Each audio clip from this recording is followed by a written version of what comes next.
Hi friends, ఈరోజు మనం అవునంటారా కాదంటారా అనే శీర్షికలోని రెండవ వాక్యం గురించి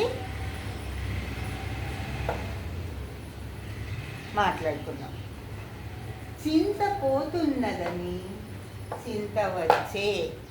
వాక్యం ఏమిటంటే చింత పోతున్నదని చింత వచ్చే. అంటే రెండు వ్యతిరేక పదాలు ఉన్న వాక్యం. ఈ వాక్యంలో పోయే వచ్చే అనే రెండు కూడా క్రియాపదాలు ఉన్నాయి. చింత అనేది ఆ పదము 2 సార్లు ఆవృతమైనది. కాబట్టి వ్యతిరేక పదాలు ఉన్నాయి కాబట్టి ఏదైనా పోతుంటే ఎలా వస్తుందండి? అది పోవటమైనా జరుగుతుంది, రావటమైనా జరుగుతుంది.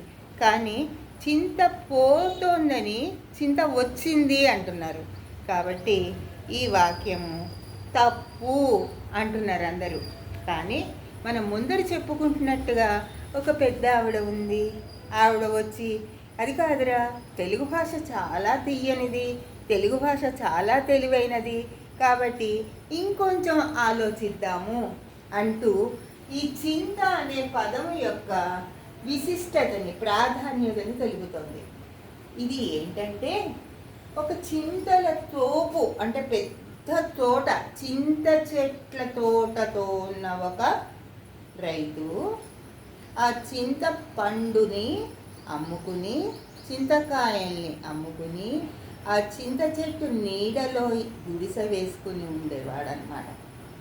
అతను మనం ఈ మధ్య అనుకుంటున్నాం కదా, అంతా సిటీ చేస్తారు, అడవులన్నీ నరికేస్తారు, చెట్లు నరికేస్తారు అని. ఆ విధంగా అతని చింత తోటని నరికేయడానికి నిశ్చయించుకున్నారు అధికారులు. అందుకని అయ్యో నా చింత తోట పోతోంది, నేను ఎలా జీవించాలి అని చింత అంటే ఇక్కడ రెండవ చింత విచారము. మొదటి చింత వృక్షము, రెండవ చింత విచారము. ఆయన తోట పోతోందన్న విచారము వచ్చింది అని ఆ పెద్దావిడ స్పష్టం చేసిందిట. అప్పుడు అందరూ కూడా అమ్మో, తెలుగు భాష ఇంత తీరుగా ఉంటుందా అంటూ మురిసిపోయారట. జై తెలుగు తల్లి. మళ్ళీ ఇంకో వాక్యంతో మిమ్మల్ని కలుస్తాను. అప్పటిదాకా సెలవు. నమస్తే.